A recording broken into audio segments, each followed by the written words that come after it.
Duty, honor, country dictate what you ought to be, what you can be, what you will be. The destiny of man is not measured by material computations. When great forces are on the move in the world, we learn we're spirits, not animals. Now, we are the masters of our fate. Howdy, gents. Welcome back to another episode of the Wolf and Iron Podcast. I'm your host, Mike Yarbrough, founder and curator of wolfandiron.com, and I'm glad you're here. You know, fellas, one of the great opportunities and one of the great challenges that we have as men is really that of just taking on life's challenges as they come to us, in whatever form they may be, and bringing our strength into the equation, bringing the lessons that we've learned in life into the equation, bringing our even our questions into the equation, and providing solutions, trying to put the world back in order.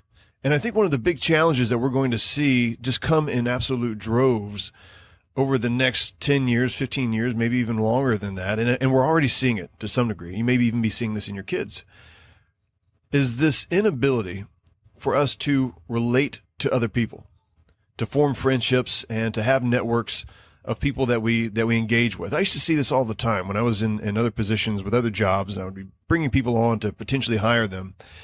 And some of the candidates, you got to wonder, like, how do these guys get past like the pre-screening type of stuff? Because they just didn't have the basics down. How do I look someone in the eye and tell them what I'm thinking? How do I collect my thoughts so that when I'm speaking my mind, other people understand what I'm saying? Do people actually have a good view of themselves, of, you know, from the outside looking in kind of thing? You know, how am I perceived by other people? Those kinds of things. And, you know, I was never one of those guys that's looking for somebody to just knock it out of the park every time. But it was astonishing to me, the people who would come into a professional work environment and not have their act together. Now, my guest today is Jordan Harbinger. He knows all about this kind of stuff, and he actually teaches these things to like SEALs and special ops guys in some really, really serious, you know, hairy situations, right? To help them learn how to kind of navigate not just the relational roles within the team, although that's important, but also outside of that, possibly in hostage circumstances or something along those lines. But these are things that you and I need to know, and we need to really think about it. How does this actually work for us? Because here's the thing, you and I are going to be explaining it to the next generation. There is going to be, and there already is, a loss of this particular skill. And as one of the things that Jordan attests to here, having good friendships, real friendships, even a large network of people that know you, that understand you, that at least if they don't know you intimately, they know of you well enough to say, this guy's trustworthy, I can have his back. That can actually save your career. That could save your legacy. And it's important. So Jordan opens up about some of this. Some of you guys might know Jordan Harbinger as the previous host, one of the previous hosts of The Art of Charm. And he since has made his switch over to the Jordan Harbinger show. And he talks about just the freedom in that, but then also just the challenges of kind of making that switch, and just how he called upon his network to just say, hey guys, I got this, I got to make this thing happen. How do I do it? And he's just absolutely climbed back up the ladder of podcast, fame and notoriety, and maybe almost like royalty, because it just the number of downloads he has and the hugeness of the network that he has and those kinds of things. It's just impressive overall. So we get into that, but then we also talk about, how does this apply to you? How do you guys use these relationship, networking, and confidence building tools for your own purposes? And it's a fantastic conversation. You know, I've got to give a shout out really quickly, actually, to Ryan Mickler. You guys know Ryan from Order of Man. He actually arranged this whole meetup here between Jordan Harbinger and myself. And he just reached out to me and said, hey, Mike, how would you like to talk to Jordan? He's a great guy. I said, sure. And it was just a fantastic conversation. And so big shout out to Ryan. Thanks, man, for getting that going. Okay, guys, I don't want to take up any more time with the intro. Here's Jordan Harbinger. Mr. Jordan Harbinger, welcome to the Wolf and Iron Podcast. I'm really glad to have you here. Hey, thanks for having me on, man. I appreciate the opportunity. Well, I got a chance to connect with you after I had a conversation with Ryan Mickler of Order of Man. Not too long after that, he said, hey, Mike, how would you like to have Jordan on your show? I was like, yeah, Jordan, absolutely. I'd love to have him on the show. He made the connection there. I'd been following you for some time which I guess it shouldn't sound creepy these days when we say we've been following somebody, but I guess I'm from like the old school still, and it still seems weird. But so I've known you since the Art of Charm days, and then now with your own show, and kind of seen you kind of walk through that transition, which was tough, but you did a really good job with that. Maybe we'll get into some of that here. But I'm just really glad to be making this connection. I know a lot of the guys are going to be getting a lot from this episode as well. But for those who don't know who you are, which is probably a few, but those who don't know who you are, give us an idea of who you are, kind of your story of how you got to where you are today. And I know that could take some time, so feel free. Sure. So I've been podcasting for 12 years, which makes me probably makes me one of the first 1,000 shows that ever hit iTunes. Yeah. And then I moved on to satellite radio, and I started a training company that used to teach men a bunch of dating stuff, and it was called The Art of Charm. And I built that up over 12 years, and I worked with just a group of guys that were hit or miss, I would say. And I eventually started having serious disagreements with some of the guys that were there, just about work ethic, about where the company should go, about how we should grow, about how we should treat our customers and clients. And I eventually ended up leaving. It was a non-amicable split. We had negotiated an amicable split, and that was not honored. So we are now in litigation, which is kind of ugly. Yeah. On the other hand, it's one of those situations where I've never been happier. And I never thought that being away from people, certain people, would make me so happy. Like, it's the boiling frog analogy. You don't realize how awful things are until you're there, because you're sort of turning up this thing, this stove slowly over time.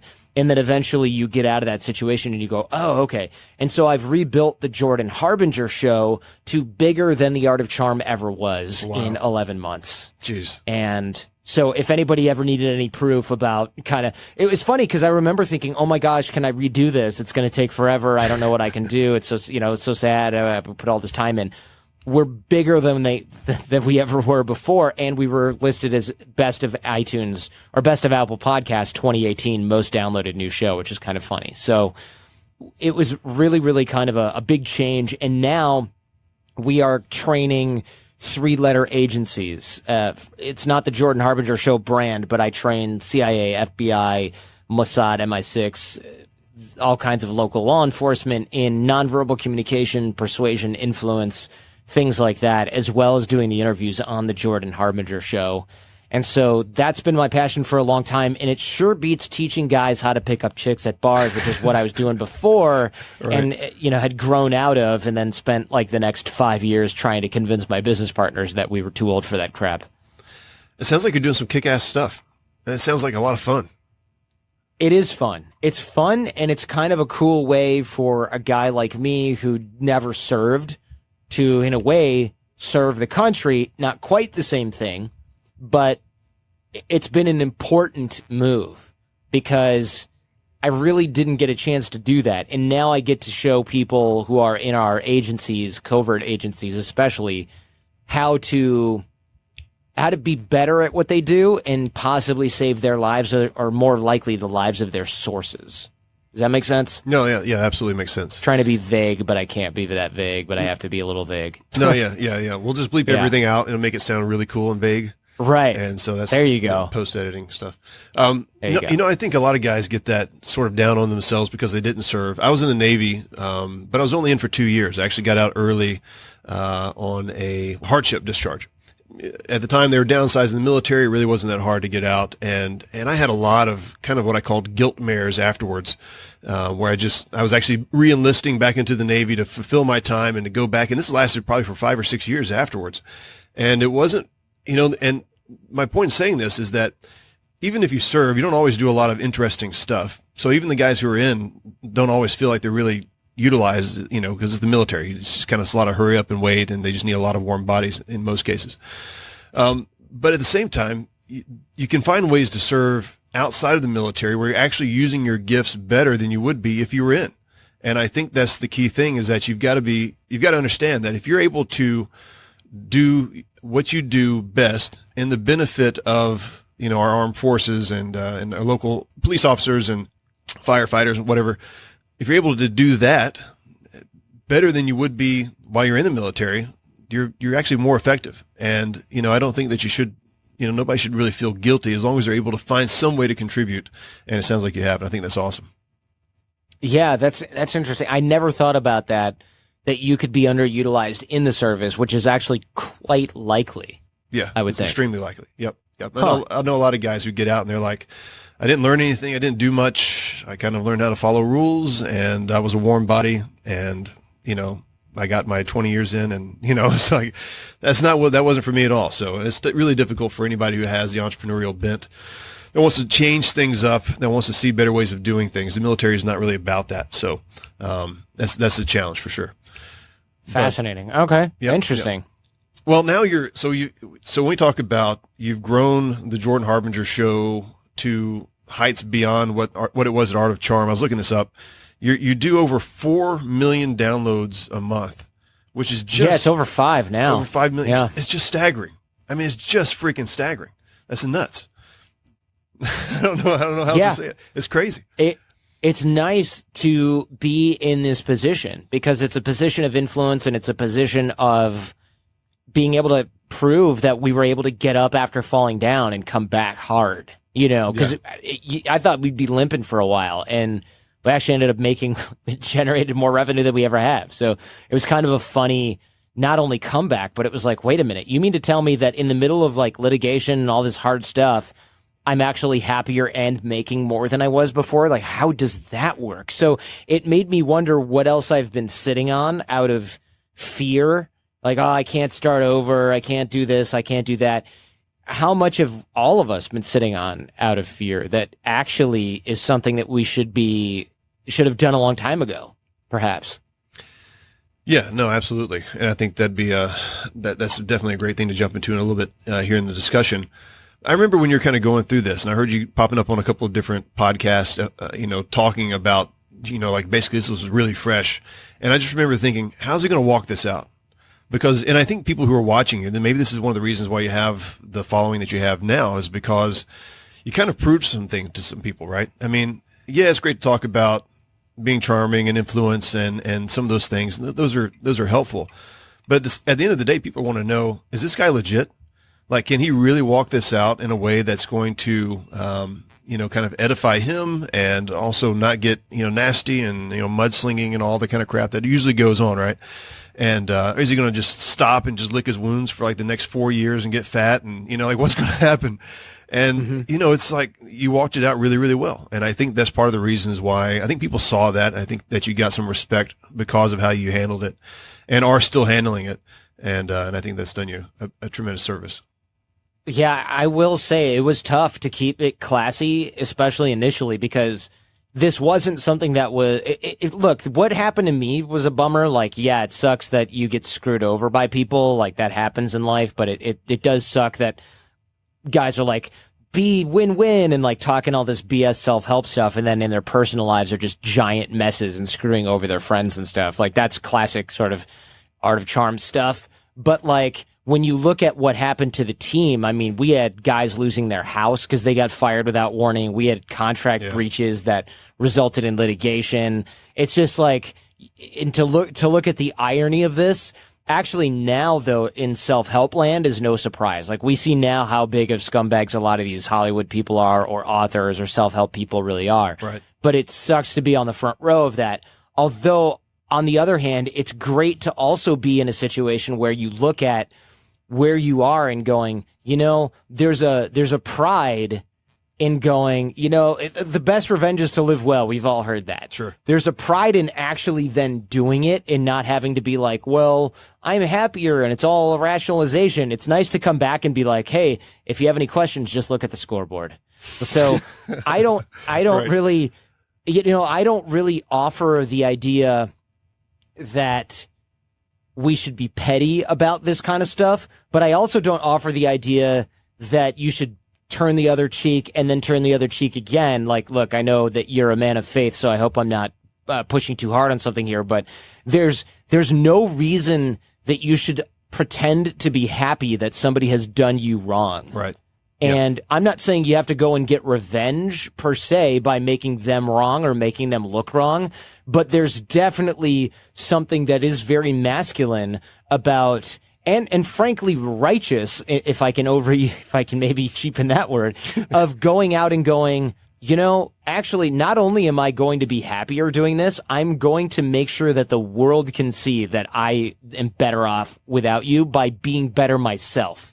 Not by trying to take you down, but by actually doing something better than I'd ever done, better work than I'd ever done, be a better man than I'd ever been, without being in that situation. There's real power in that. Whether you're leaving a relationship, whether you're leaving a job, or whether you're leaving a company, people would love to see that you made the wrong decision or that they made the right decision by getting rid of you. But there's nothing sweeter than going, oh crap, they just ended up better off for that. That sucks, right? It means that you've done the right thing by growing as a human.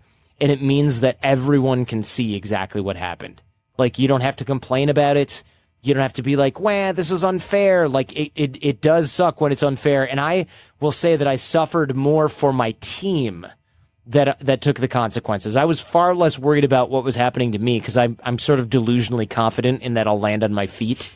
But it really sucks to see loyal employees get screwed over for no reason other than ego. So it was great to be able to take those people with me and make them successful too. That was the greatest victory. Yeah, no, I think that's a great way to put it. And I don't take any issues with the religious things you said. Jesus will forgive you and it's fine.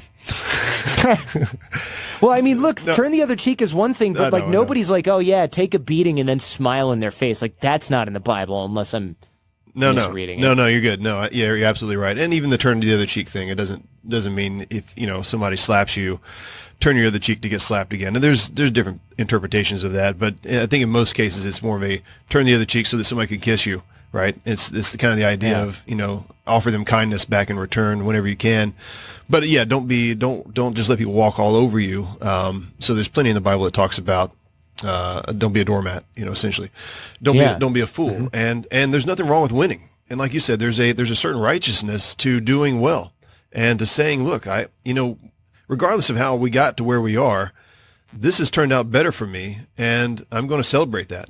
And that's a very manly thing to do, and that's a very good thing to do. And because there's some things that you're doing well through these circumstances. So I think you're on the right track there. Yeah, I think there's this whole phenomenon in, I don't know, is it mainstream culture where it's like, oh, somehow it's impolite to celebrate victory because it makes other people feel bad. I just don't care about that. Right. You're supposed to do that. Well, and I'm probably preaching to the choir, but life is made up of winners and losers, but it's not that you have to be one of those all the time. Yeah. Sometimes becoming a winner is because you got made to feel like you lost or you did lose and you got your crap together, Yeah. And I think some people, the people who are afraid or who can't stand, and I think it's very few people, who can't stand to see other people win are people who think they themselves can't win while other people are being successful. But then there's the other half of society or more that actually gets inspired. So when you do well, people look at that and go, oh, look at what's possible. Man, if he can do it, I can do it, right? Exactly. So I think that's where we need to think, and that's where we need to be. All right, so let's boil this down here. I want to get into some nitty-gritty with some of the things that you do and how it's going to help men be better men, get into the right mindset about themselves, talk about influence, talk about networking, those kinds of things.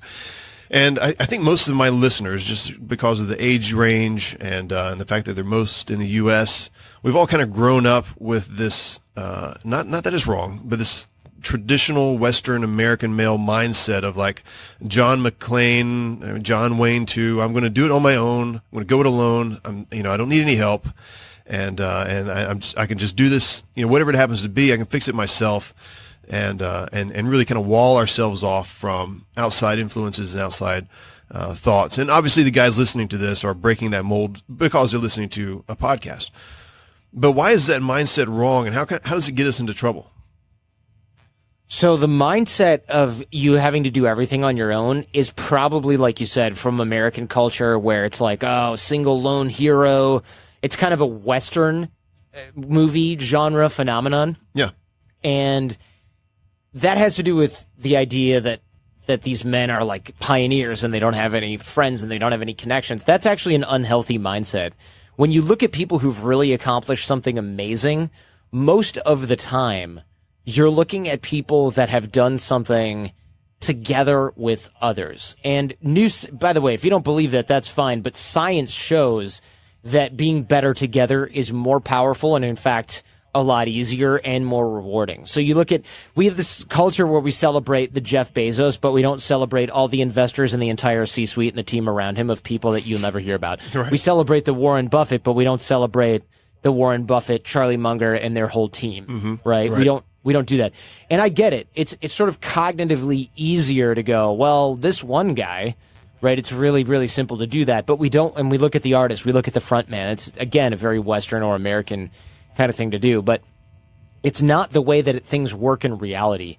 You see these great teams, and you see spokesmen for these teams, but you don't see the people around them. So like with the Jordan Harbinger show, my producer is just as big a part of the show as I am. My wife, who's my assistant, is just as big a part of the show as I am because she makes everything else possible. Our show notes writer is a huge part of the show. If you remove any of these pieces, you're going to have a huge problem with the way that the show appears to the listener.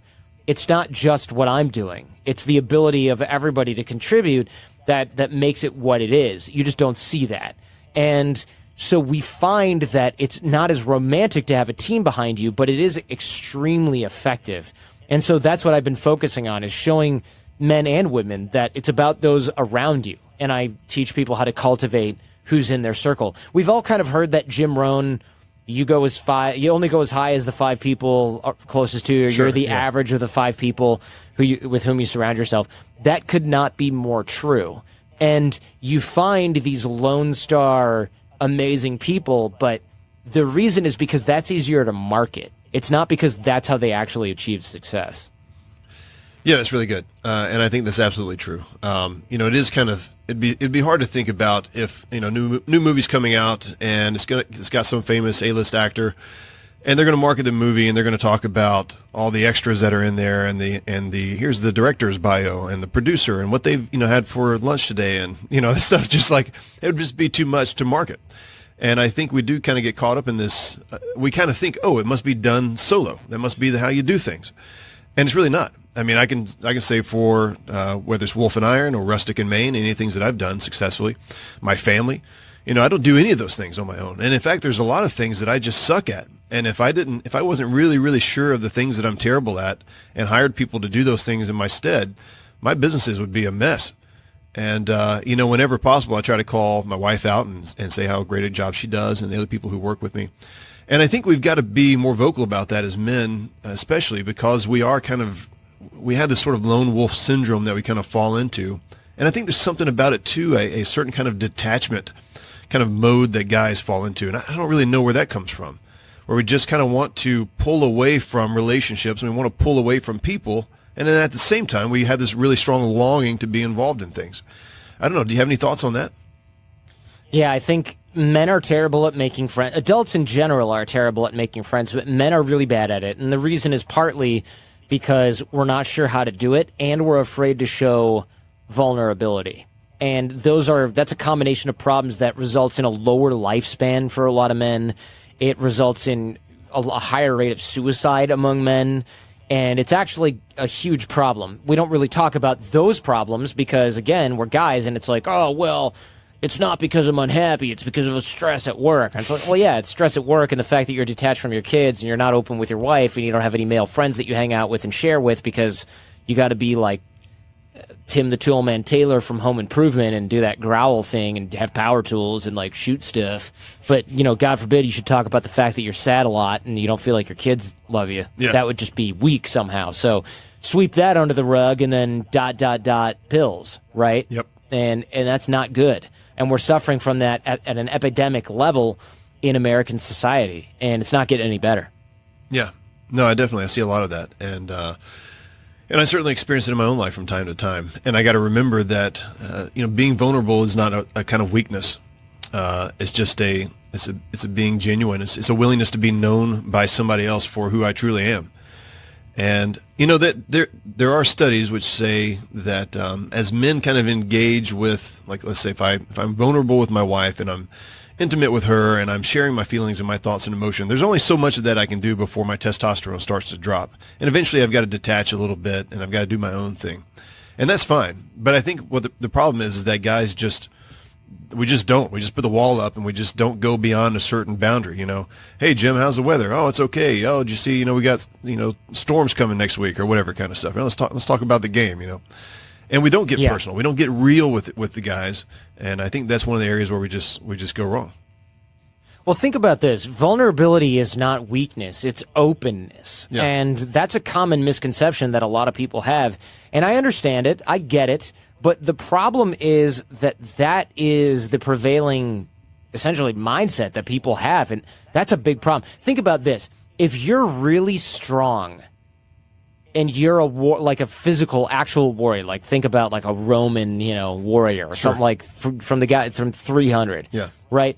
The strongest guy out there is not afraid to lower the shield because why? He's the baddest ass that's around. Yeah. So what's the problem? Right? So there's not that. It's just not an issue. But then you see these guys right now who are like, oh, I'm tough. I do martial arts and I'll tell anyone who will listen. And if you mess with me, I'm going to beat you up. Like, is that really what's strong?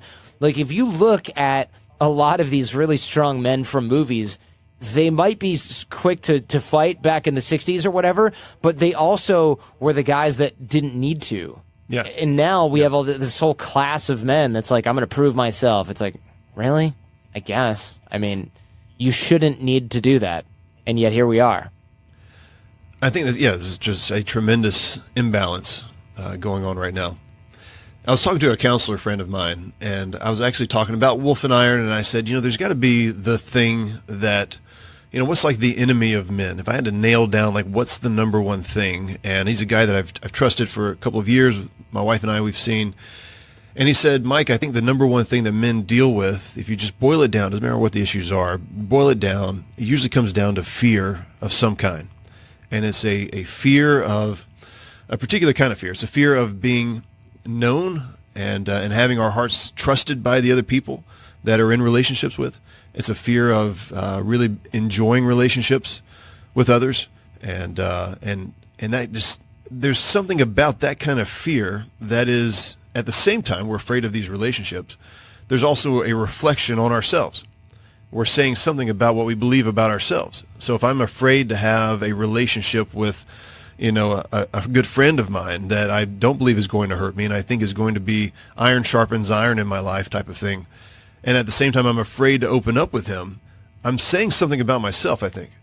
And I feel like I'm saying I don't think that I'm worthy of either having a relationship or I don't think I'm worthy of being vulnerable.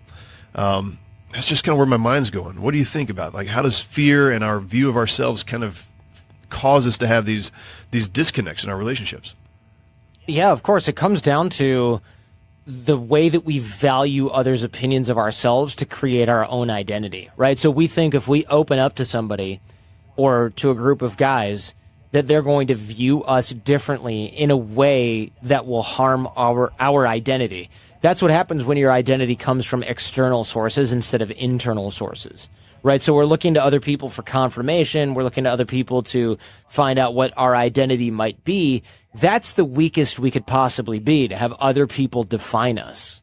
And so, of course, people who are extremely weak are going to be the ones who don't want to open up to others, because that's what makes our identity malleable, right? If it comes from other people and they see us in a different way, then the way that we see ourselves changes. But when it comes from internal sources, self-confidence, if you will, then we don't have that problem. And we can open up about our faults and be self-deprecating in a way that's not a mask. Yeah. But that's harder. It requires a lot of work.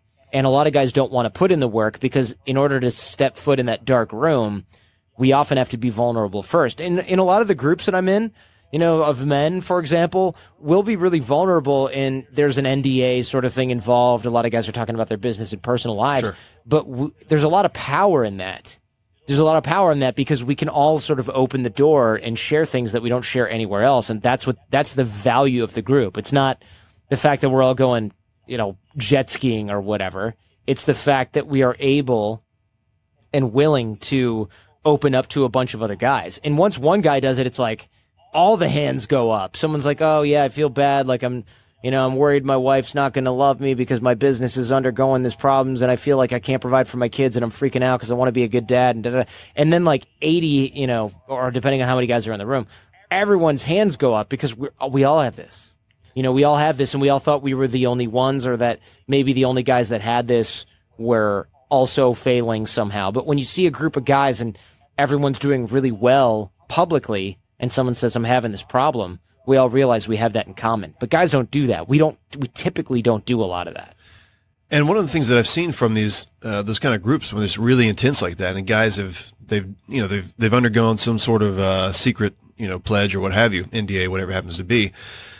There's tremendous growth, not only as individuals because we're speaking into each other's lives and that kind of stuff, but also there's a tremendous growth in the relationships, friendships and bonds are formed so quickly in those kinds of groups because guys are they're being real with each other.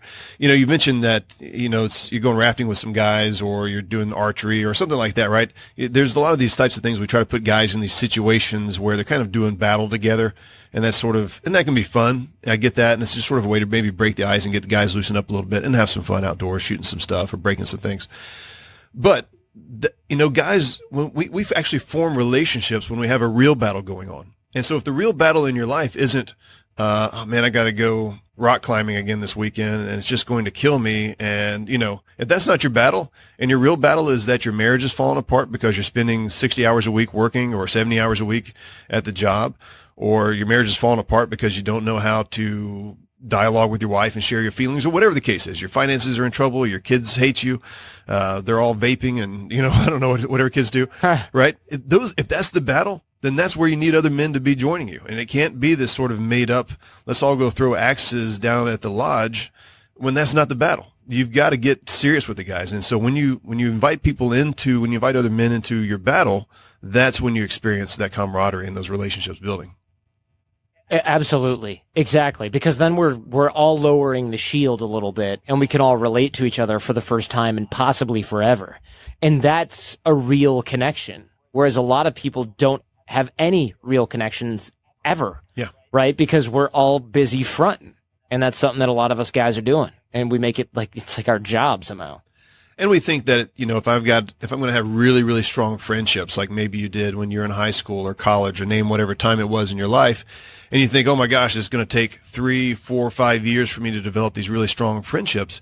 Yeah, it will if you continue fronting, like you just said, right? And that's your strategy. But if you just have like one weekend or 2 weekends, or you meet with each other, every Tuesday or every other, weekend or whatever it happens to be, and you just are real and open and vulnerable, what you're going to find is that in a very short period of time, relationships, strong bonds are going to form, and it's going to be so much more meaningful to have those relationships than it would be to just try to, hope one day over time and having dinners with your wife and your kids and all that kind of stuff that the relationships happen.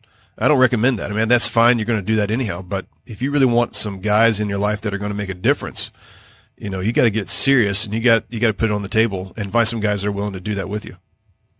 Exactly. Yeah, I couldn't agree more. And I think that a lot of guys, they deprioritize this. They don't sort of dig that well before they're thirsty. And then they find that they need something. They need that connection. They need to be able to share it. And they go, and they look around and their friends are like, have a beer, dude. I don't know how to help your problem with your relationship. Or they're like, yeah, let's go out and get some barbecue and then you can talk about it. And you go out for barbecue and you're like, so my wife and I are having problems. And the guy goes, that sucks, man. How good are these ribs though? And you're like, okay. And that's the end.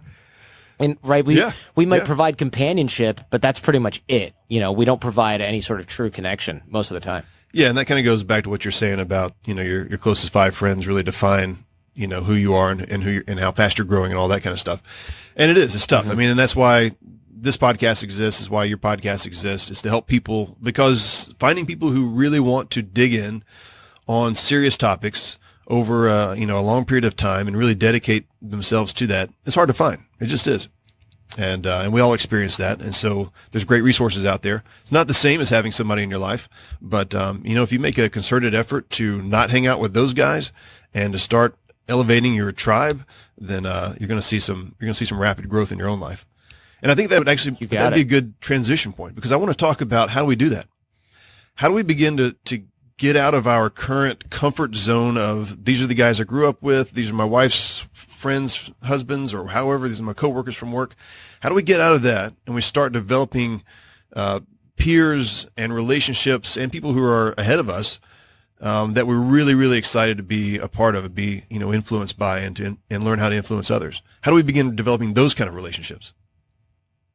Yeah, so I sort of mentioned before, dig in the well before you're thirsty, and it's the analogy or the metaphor here is putting the spare tire in the trunk of your car before you get a flat tire, right? Like a lot of us guys, we don't look for these relationships until we need them, and then by then it's kind of too late, right? You can't leverage relationships when you need them, and whether this is like, hey, I need someone to promote my book, or hey, I need to open up to somebody and talk about this, those are really the same thing, and fundamentally, there's no difference between networking and making or meeting friends. Yeah. And this is the mindset that you need to change. You need to change the image in your head of networking, which for a lot of people is a dirty word.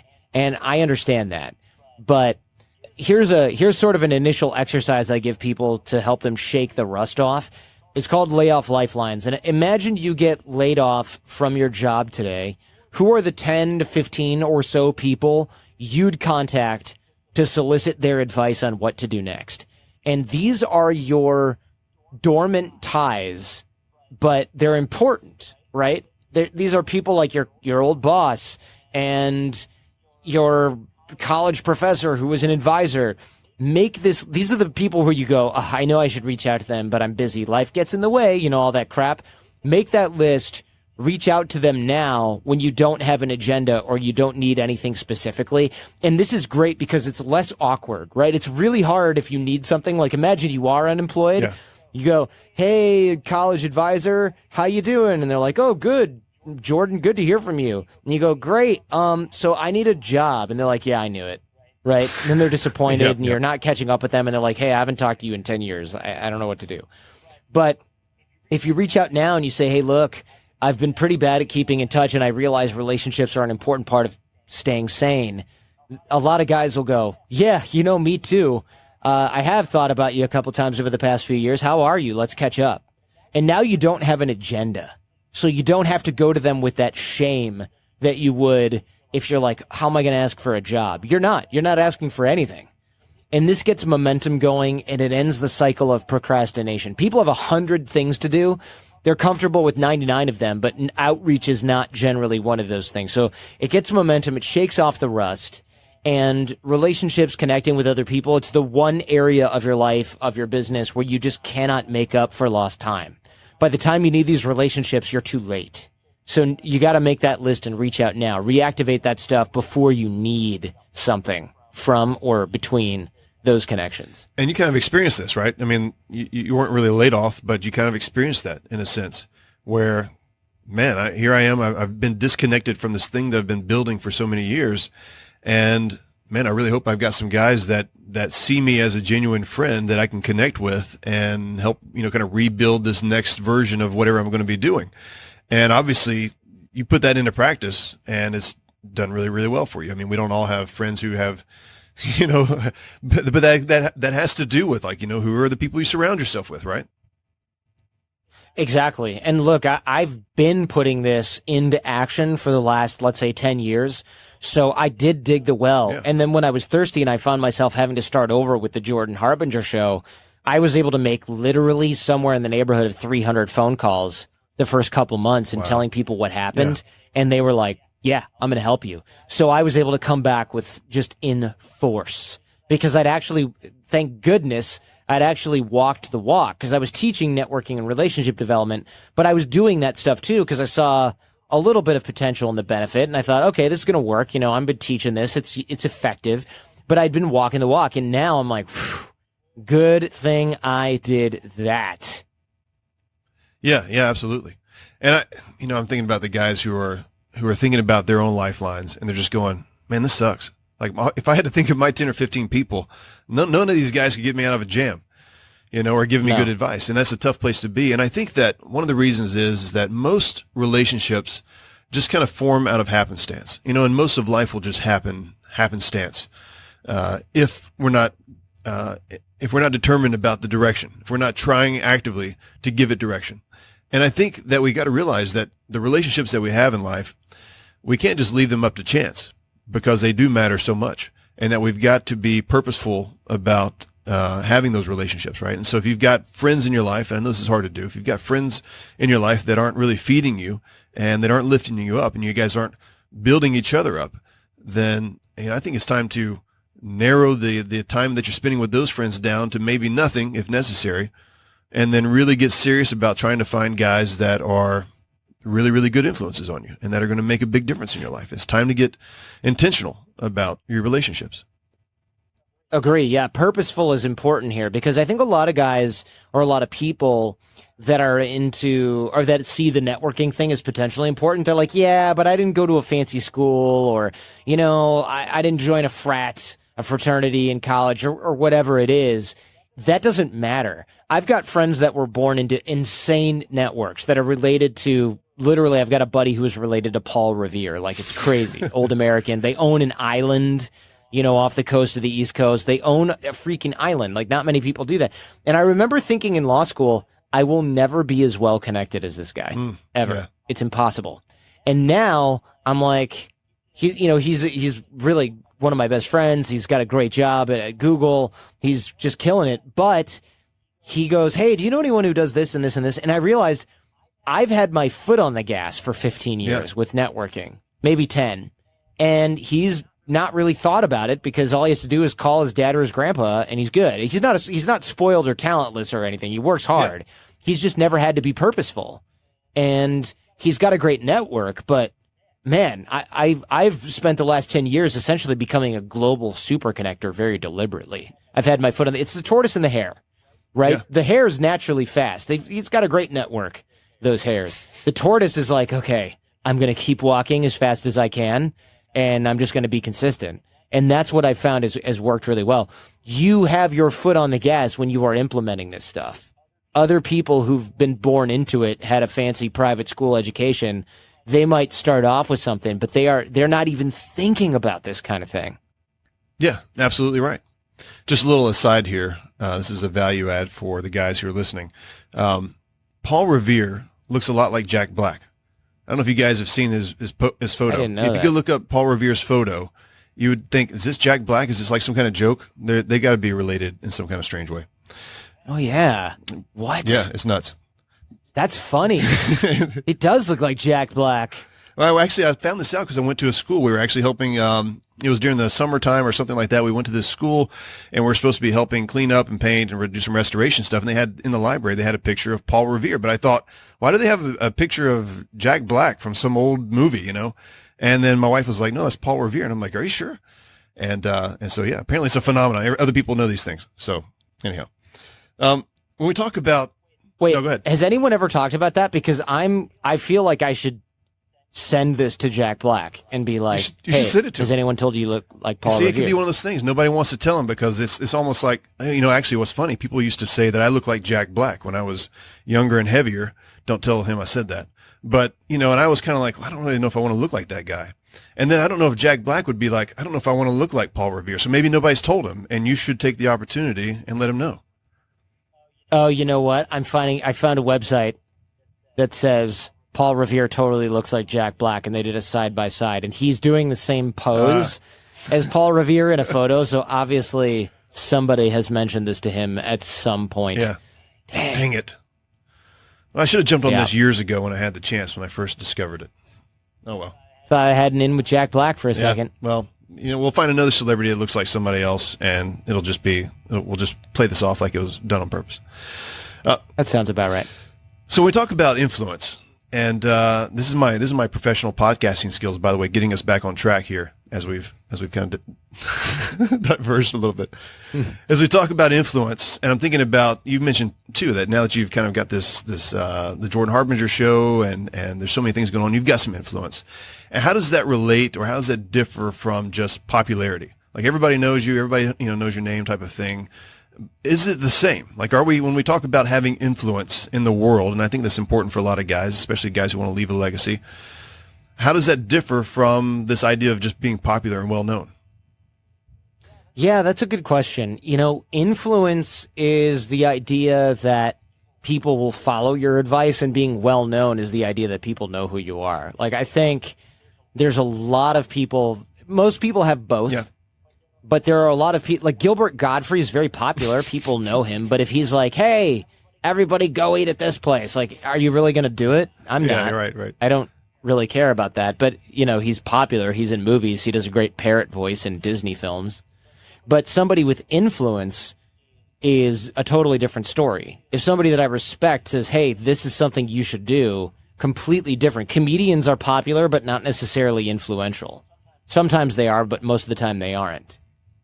So being well known, and I think you're right, you're onto something here, because a lot of people will confuse the two, and they will do things to get popular thinking that it will make them respected and influential, and it does not do that. So that's how we end up with these like kind of dumb YouTube celebrities that are doing stupid stunts, because it's popular and it'll get eyeballs, but it's not necessarily influential. And what happens is a lot of times people will outgrow it, or they're a spectacle and they'll end up with temporary attention, but that's pretty much it. And then they have to chase that consistently. Yeah. No, that's a really good point. And while you're talking, I was also looking up whether or not Gilbert Gottfried actually looks like anybody from the past. And no, he doesn't. So, I thought maybe I had something for us there. That makes sense. That's okay. We'll find somebody here. So I think that's really important, because I think that when you think about influence and you say that, well, that means people actually trust what you're saying. They actually want to, they want to do the things that you're talking about. There's a sense of authority there that kind of comes along with that. And that the authority has to, I guess, be born out of a trust of, I've seen this person act in such a way over such a period of time and give me good advice doing X, Y, and Z, that I trust them when they give me advice on certainly something that's related to whatever the niche or industry happens to be that you're known for. But I also trust them to give me good advice on, things that may be totally different, right? So if you said, hey, Mike, go check out this awesome restaurant, I'd be like, oh, Jordan likes this place. I didn't know he liked that. I'd go check it out. But, everybody doesn't get that. Just because you're popular doesn't necessarily mean that you get to have influence, or that it's the kind of influence that you really want to have. So when we talk about networking, you talked about just kind of getting that mindset right, that, when we begin networking with people, that's not a sleazy thing. That's actually a good thing. For guys who are, we're not calling up the old professor, we're not calling up the guys that we've never met before, but maybe we're looking for like a mentor, or maybe we're looking for like a peer group of some kind. And we're trying to do some networking there and form some relationships, form some friendships. How do we approach that in a way that's not like all about me and it's not all needy and that kind of stuff? And it's something that we feel like we're able to give something maybe to the group, but we also we need help. I mean, we need our lives we need some iron sharpens iron in our life. How do we go about making that happen? Yeah, the trick here is always going to be give without the expectation of getting anything in return. So a lot of people are like, ABC, always be closing. You ever seen that movie, Glengarry Glen Ross? Yeah, it's a popular sales trope, and it's a great way to make sure that you're annoying and nobody wants to be around you. And so what I would say is ABG, always be generous or always be giving. And that's kind of the antidote to a lot of these issues that people are having. And when you can help people without the expectation or attachment of anything in return, you actually find that giving to other people is logistically easier. First of all, people want to be around you because you're a giver. Secondly, you don't have to figure out what you're going to get from people to decide whether or not you're going to help them. That's good. Because you're just trying to figure out how to help other people. So you're not like, oh, well, I don't want to help out Mike because he's not really going to be able to help me in my business, so I'm just going to ignore him. You don't have to make that calculation. Yep. So it's easier. You don't have to match a need that someone has with a service you provide. You're just trying to find out who in your network would be a good connection with the person that you're talking to. So if you're at some party and you're talking with somebody who's like, yeah, I rehabilitate old engines. You're not like, well, I don't do that. Look over his shoulder, find someone more interesting. See you later, right? You just think, who do I know that maybe collects old cars or something like that would want to talk to this guy? Then your network, the people that you know, that becomes your value proposition. Not your particular business, not your technical skill set. You're not looking to help somebody with web design. You're just looking to connect them with someone else in your network, which means that your value proposition expands with each person that you get to know. Like, you found someone who rehabilitates old old cars or old engines, great. Now you can connect that person to other people who might need that. In order to learn how to do that yourself, it could take years. But now your skill set is basically expanded instantaneously because you're just looking to connect people with them. So you're not making graphics for people as a graphic designer. You're connecting them with other people in the circle. So it's logistically easier to ABG rather than trying to ABC and close business all the time. That makes a lot of sense. My wife, she's a natural connector. So she just, when she meets somebody, she kind of like stores it away in her head, what they do and all that kind of stuff. And then when she meets somebody else, it could be years down the road who needs something or who has a similar interest, she just connects them and she just does it automatically. For me, it doesn't happen as easily as that, and I would say for most guys it doesn't happen as easily. And I think that's I used to see that as just a superior strength that my wife has, and that I just never going to be able to do that. But over the years, as I've begun to try and to do what you've just said, I found that it's actually a certain kind of deficiency in myself that I don't really like. You know, I like the idea of being able to think about someone else is going through something, and I know somebody who might be able to help them out, you know, and fulfilling these needs and not expecting anything in return. And I'm not a natural networker. I'm not the exuberant kind of extroverted kind of guy anyhow, but I do like the idea of growing in this area where I'm genuinely concerned about whatever's happening in somebody else's life, and it makes an impression upon me.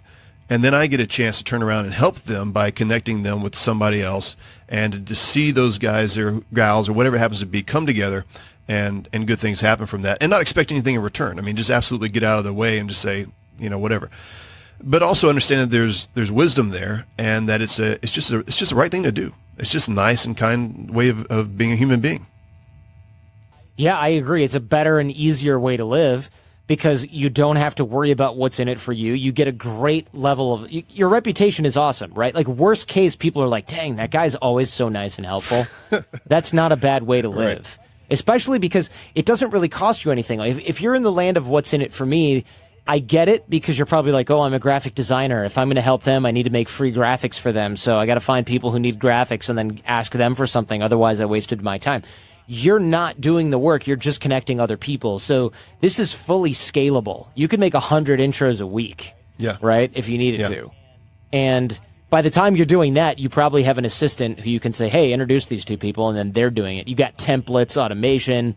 You know, there's systems for this that I've created for myself that make this so scalable. I could do this 1,000 times a month if I needed to. Wow. You know, and this, I think, ties into something we were talking about before we jumped into the podcast. You mentioned you've got a networking course that's available. Give us some ideas about what that's about. Like, you know, why'd you put that together, and what is it for? Yeah, so this is free. It's something that, and there's no upsell. It's not like, oh, the first one's free. It's literally something I'm giving away. This is some of the high-level stuff that I'm teaching to 3-letter agencies, military special forces, and it's essentially a system of networking skills, drills, exercises, software, and logistics that help you reach out to people every day, maintain relationships with people, hundreds or even thousands of people at a time, reactivate weaker and dormant ties, things like the Off Lifelines exercise I gave before, but also little tiny 6-minute habits, daily habits. It's called 6-minute networking, but it's like 6 minutes a day, scrolling down to the bottom of your texts where those people are that you haven't talked to in 2 years, and reactivating 4 to 5 people a day, just with simple scripts, things that are cut and paste, that are really easy to tailor to the people. And then you find a lot of them don't reply, and the ones that do, sometimes the conversations go nowhere, but like once a month or twice a month, someone will be like, oh, hey, I've been thinking about you recently. By the way, do you still do public speaking? I'm walking into a sales meeting. We're looking for somebody for our annual retreat. And you're like, wow, that was worth $15,000. I'm glad I sent that text. Yeah, wow. Right? So you find a lot of opportunity will shake out, and it happens all the time. And so I've created these systems, and this sort of whole is greater than the sum of its parts set of drills and exercises. And the reason I'm giving it away, one, is it helps people get jobs and raises and opportunities like crazy. But two, the more people that do this, the more people that become givers, so to speak, the better off we all are, because then we're not running into like, wow, I needed a quick favor, and this person's like, I'll do this if you do that, and this transactional BS that's actually hurting us. The more people that know this, the better off we all are. So this is something that I want like the world to have. That's awesome. I think it's going to be tremendously helpful. I can definitely see that being really, really helpful, especially in the age in which we have, literally dozens and dozens, if not hundreds of relationships that we wish we could keep in touch with, genuinely wish, not just hoping for something, to come of it. And we're just not good at that, And so once again, we've got to be intentional. We've got to be purposeful there. And you're giving us some tools to do that. So that's great. I look forward to checking that out. Yeah, that's at jordanharbinger.com/course, just in case people are trying to Google that. Or you can go to 6minutenetworking.com, but, whatever. We'll you have want. the links to the show notes as well. And you guys can get there by going to wolfandiron.com/Jordan Harbinger, and we'll send you all the links to Jordan's and his course and all that kind of stuff as well. Listen, man, This has been a fantastic conversation. I know the guys are getting a lot from this. I really do appreciate having you on here. I think it's been a great connection. And, man, I just look forward to seeing what happens with your Jordan Harbinger show and where it goes over the next few years. I mean, if you've done what you've done in the last 11 months, the next 2-5 years is going to be pretty insane, I think. Yeah, I'm excited, actually. It really is amazing to see how much has happened in 11 months.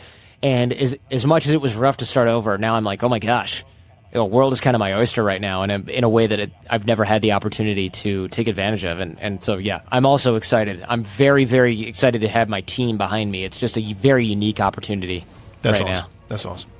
All right, man. Well, thank you so much. Thank you.